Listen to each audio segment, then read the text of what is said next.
Welcome to Lifestyle Matters. I'm Marilyn Moore. If you are a patient at IQ Vision Care, you might have heard about the very cool family legacy that they have here, the Shutes. We've got Dr. Stephen and Dr. Thomas with me today. They are a father and son duo. We're going to be talking about their legacy and why they decided to choose IQ as their home for their legacy. Guys, thank you so much for joining me. I'm going to start with Papa Shute over here. Papa Shute, how are you doing? Good. How are you? I'm doing well. Thank you for asking. Let's talk about that family legacy. I know there's a great backstory to it. Yeah.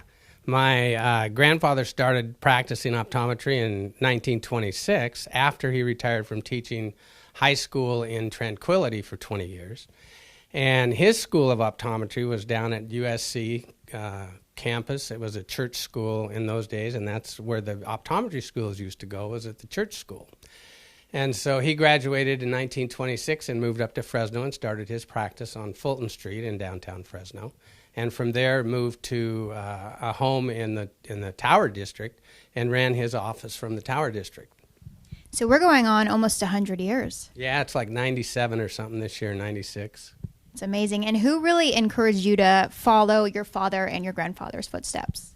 Pretty much the sun, the heat. I was working out at Smith-Camp's packing shed one summer between my sophomore and junior year in high school. And it was so hot and sweaty, I thought of my father down there in the office, in the air-conditioned office. And I thought, wow, that'd be a good idea to be an optometrist, so that's what I'm going to do. So I go home and I tell him, I go, hey, Dad, guess what? I want to be an optometrist. He says, oh, yeah, you don't want to do that. He says, it's too much school. You don't want to do that. So as it turned out, I did. You're kidding. So the heat really influenced your decision. No person necessarily. Absolutely. He thought it was a bad idea and I shouldn't do it. That is too funny. Now let's talk to the sun. What about you? What really influenced your decision? Was it the heat? I don't know, the acorn doesn't fall far from the tree, but I also really didn't want to do anything related to eyeballs when I was growing up. So I thought I would do anything else. I might be an engineer. I might, who knows, anything but eyeballs. So I didn't really feel any pressure at all from Dad or from Grandpa to do anything related to eyes. They didn't discourage me at all, but I didn't feel like it was necessarily a calling until I got into medical school. I also thought, I didn't want to go to medical school either. Like I said, I was started off as a math major. I was going to be an engineer, this kind of stuff. But I got into medical school, and even then I thought, man, I might want to be an orthopedic surgeon or do something else. There's a lot in medicine that was kind of piquing my interest until I did my first ophthalmology rotation. And I waited until my final year of medical school to do it.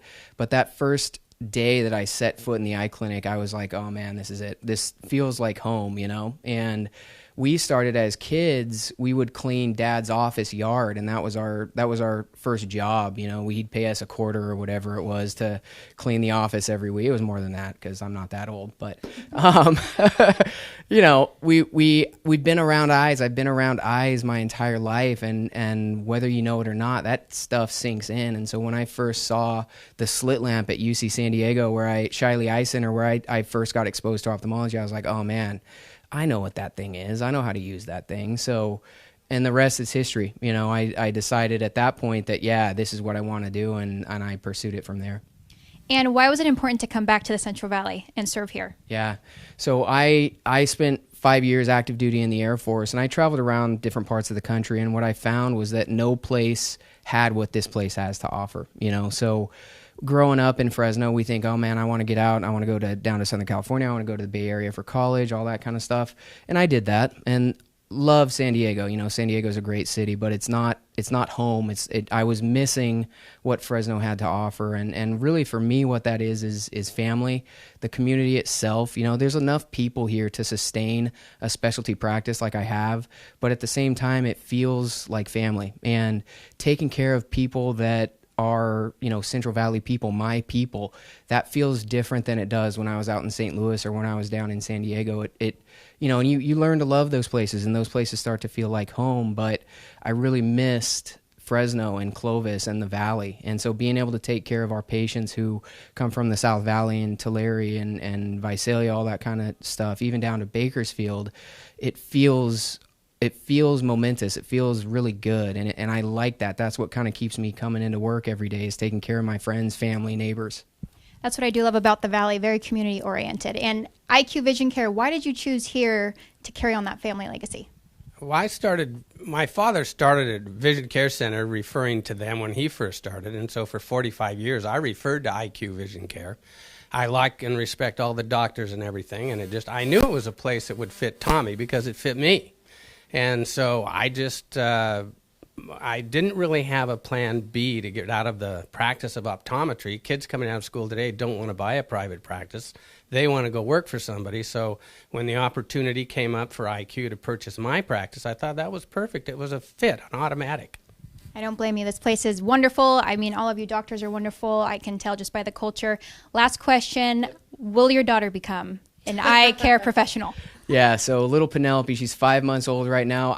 We're going to focus on her sleeping through the night first, and then we can tackle the rest of the stuff later.